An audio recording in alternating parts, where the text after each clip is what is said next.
السلام علیکم یا اعوذ باللہ من الشیطان الرجیم بسم اللہ الرحمن الرحیم اللہم صلی علی محمد وعلی آل محمد کما صلیت علی ابراہیم وعلی آل ابراہیم انک حمید مجید اللہم بارک علی محمد وعلی آل محمد کما بارکت علی ابراہیم وعلی آل ابراہیم انک حمید مجید اعوذ باللہ من الشیطان الرجیم بسم اللہ الرحمن الرحیم۔ آج ہم روحانیت روح کے بارے میں مزید گفتگو کریں گے کہ روح کس طرح سے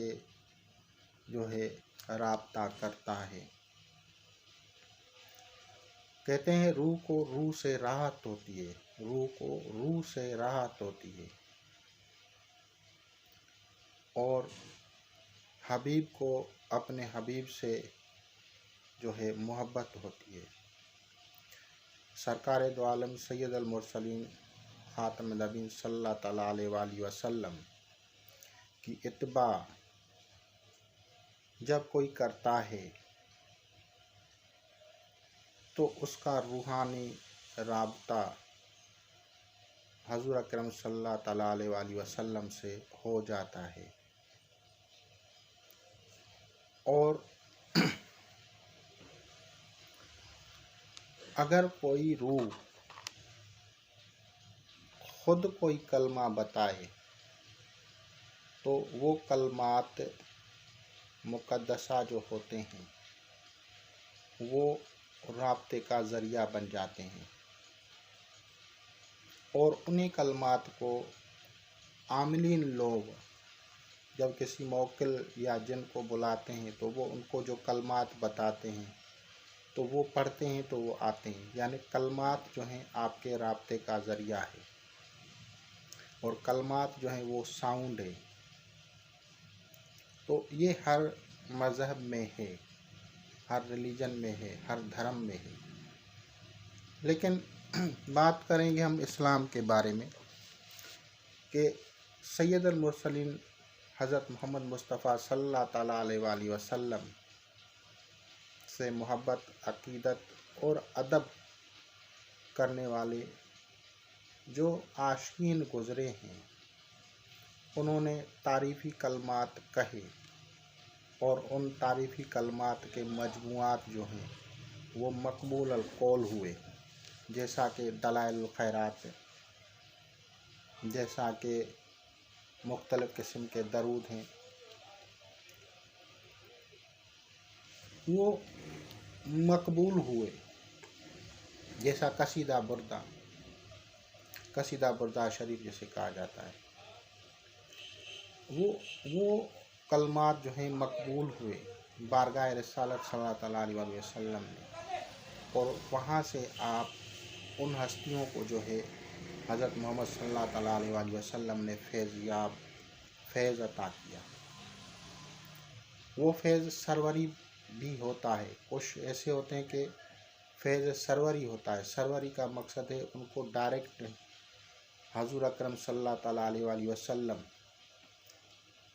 خود فیض دیتے ہیں، جو عقیدت میں اور ادب میں رہتے ہیں۔ میں عشق کی بات نہیں کرتا، کیونکہ عشق کی ایک دعویٰ ہوتی ہے تو وہ میں دعوے کی بات نہیں کرتا، میں ادب کی بات کر رہا ہوں آپ لوگوں۔ مثال کے طور پہ شیخ سعدی رحمۃ اللہ علیہ نے محبت اور عقیدت میں اور ادب میں کچھ تعریفی کلمات کہے، اور وہ کیا تھے؟ بلغ العلا بکمالہ کشف دجا بجمالہ۔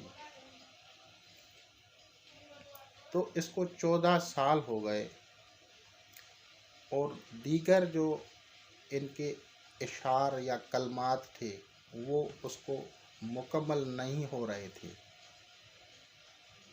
14 سال کے بعد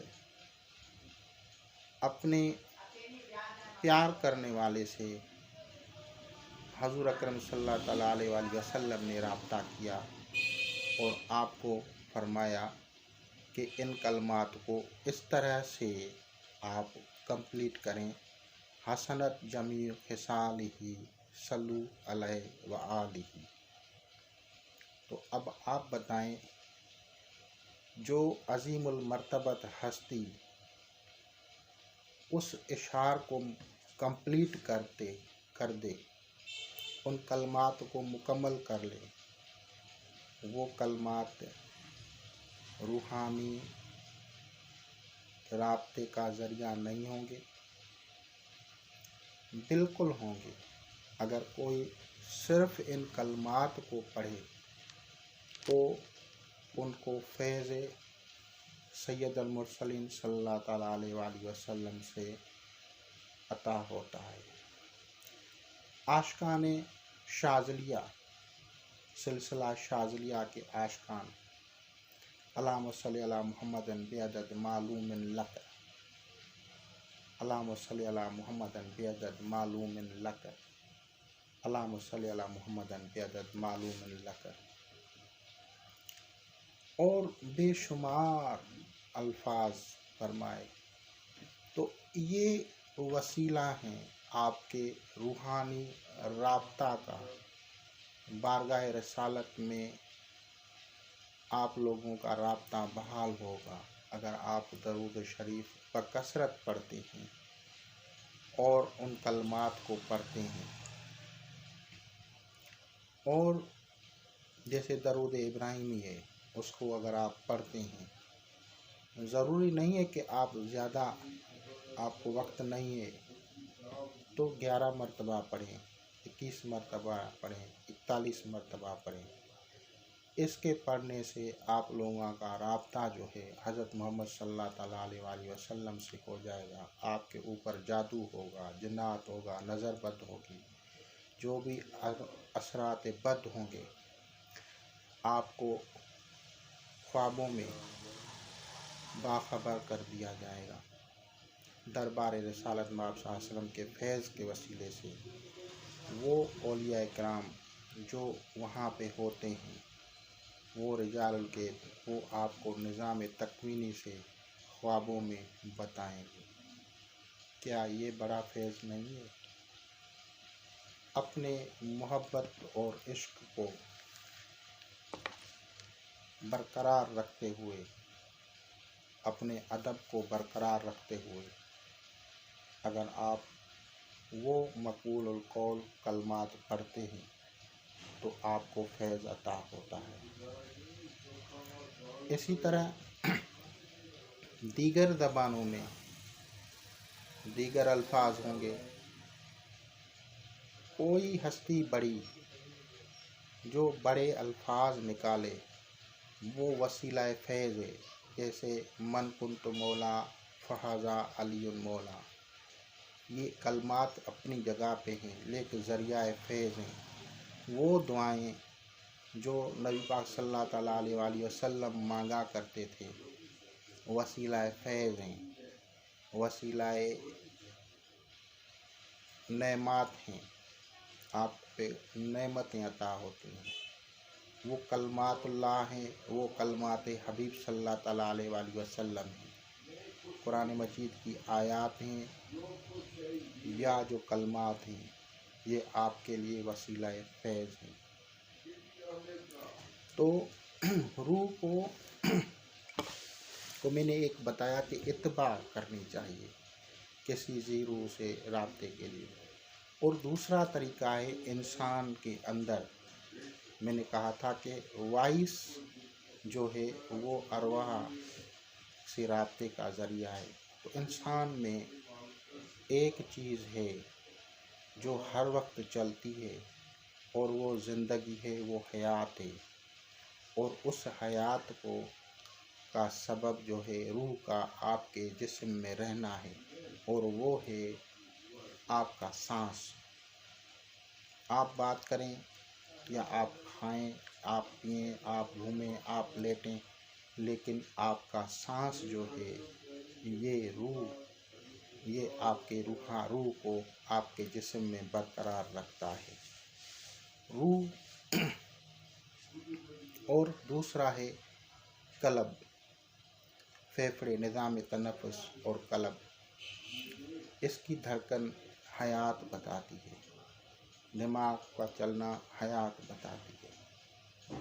اگر ان تینوں چیزوں پہ آپ ریاضت کرتے ہیں اور وہ اذکار آپ پڑھتے ہیں دل میں اپنے سانس کے ذریعے، اپنے خیال کے ذریعے، اپنے قلب کی دھڑکنوں کے ساتھ پڑھتے ہیں، دل کی دھڑکن کے ساتھ پڑھتے ہیں، یا سانس کے ذریعے پڑھتے ہیں، یا خیال کے ذریعے۔ خیال کے ذریعے پڑھنا کیا ہے؟ خیال کے ذریعے پڑھنا یہ ہے کہ محبوب کی تصویر دیکھنا، اللہ تعالیٰ کا اسم مبارک لکھتے ہوئے دیکھنا، تو یہ اپنے خیال میں دیکھیں تو یہ خیال کا ذکر ہے۔